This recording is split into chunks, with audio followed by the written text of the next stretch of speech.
Hamıya salamlar, xoş gördük. Çoxdan da yoxam, düşünməyin ki, ölmüşəm, hələ də yaşayıram. Deməli, çoxdan da video paylaşmıram. Bilirsiniz ki, imtahan verdim və imtahandan sonra biraz özümə rahatlama, istirahət belə adım verək. Düz işləyirdim, amma o qədər həvəsində olmurdum nələrsə eləməyə. Bu arada imtahan cavabları axır ki gəldi. Əslində bu çoxdan gəlib. Sadəcə mən vaxt eləyib bir dənə video çəkə bilmirdim ki, bunu sizinlə bölüşüm.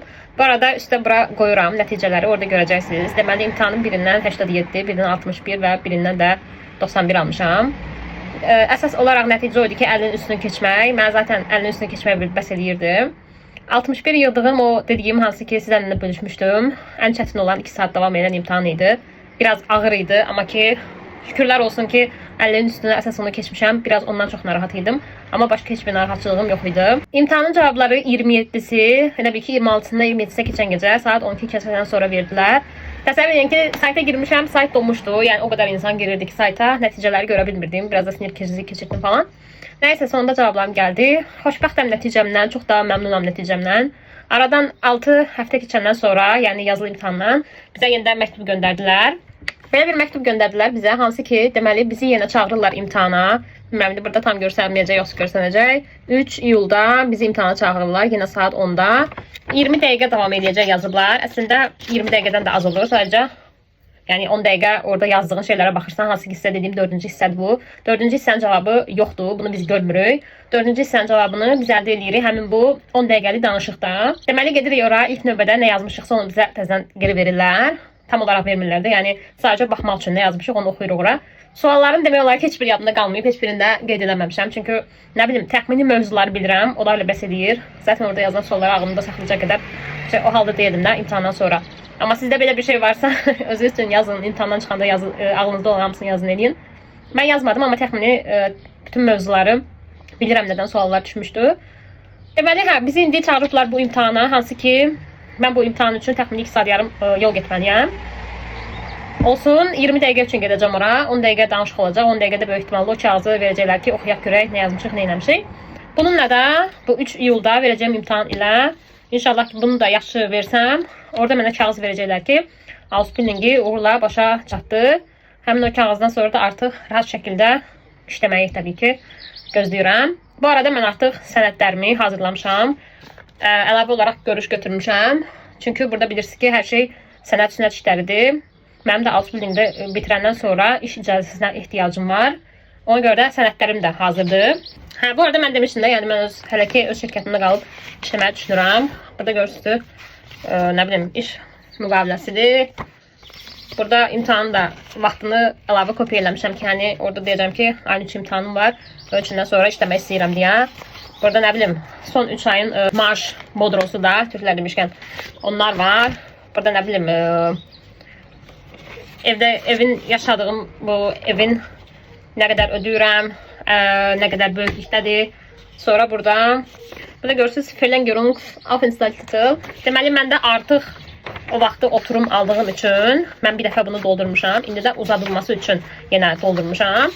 Bu arada kimlərsə əgər Ausbildingi bitiribsə, məlumatı yoxdursa, onlar üçün də elə bir video kimi bir şey olsun. Burada yenə sənəd var.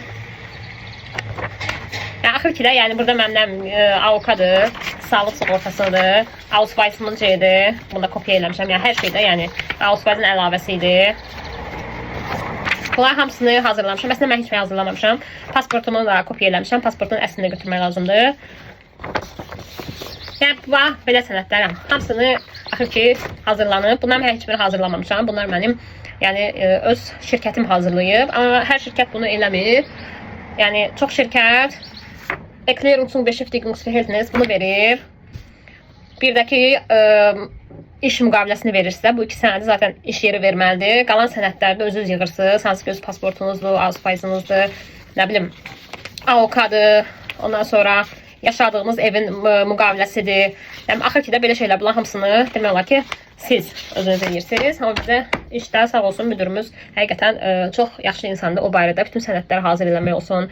Yəni işin gedişatını o da istəyir ki, hər şey tez olsun deyənə. Əslində onlar bir şəkildə də buna görə edirlər ki, işçilər tez işə başlasınlar, işləyə bilsinlər. İndi mənim deməli başıma nə gələcək? Böyük ehtimalla mən belə gözləyirəm ki, deməli mən bu sənədləri 25-ə gedirəm, verirəm. Verəndən sonra böyük ehtimalla mənə deyəcəklər ki, bəs sən Ausbildingi bitirdiyinə dair sənəd bizə lazımdır. Onlar bu sənədi məndən tələb edəcəklər və gözləyəcəklər ki, o sənədi mən onlara göndərim. Mən də ayın 3-ü imtahanı verəndən sonra inşallah ki, imtahan da yaxşı keçər. Zaten çox az müddət qalıb.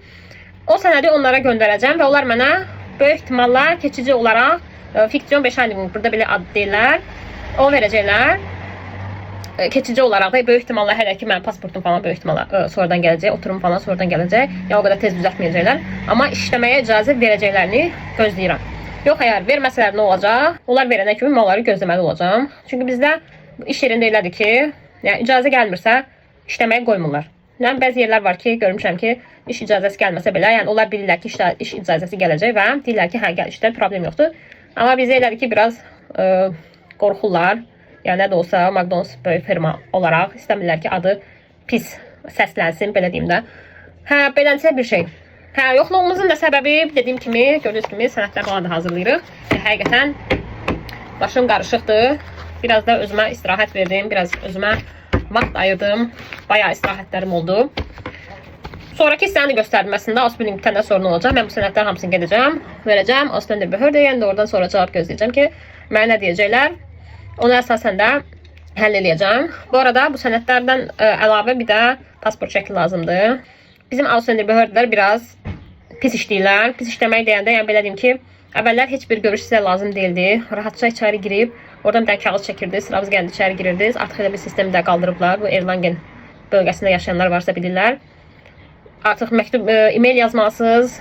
Bütün sənədləriniz hazır olmalıdır. Oraya gedəndə artıq belə bir şey yoxdur ki, gedib nəsə soruşurum, öyrənim. Bu hamısını yığışdırıblar, çünki işçi yoxdur və bəziləri tətildədir, bəziləri xəstədir. Həqiqətən işçi tapa bilmirlər. Hətta bizim bir iş yerində bir nəfər oturum kartını çoxdan da gözləyir. Yəni artıq bir il olacaq ki, oturum kartı gəlmir. Hər dəfə onlara yazır, yenə də deyirlər ki, işçi yoxdur, işçi yoxdur. Nəysə belə uzadırlar. Bu böyük ehtimalla çox insan başına gəlir. Bu böyük şəhərlərdə də məncə belədir. Bizə hələ o qədər də böyük şəhər deyil, amma yenə də gördüyünüz kimi əziyyət çəkirik. Hər şey belə alınmır. Azərbaycanda o sənəd barədə həqiqətən çox asan xidmət olsun, nə bilim olsun, yəni tez həll olunması çox möhtəşəm bir şeydir.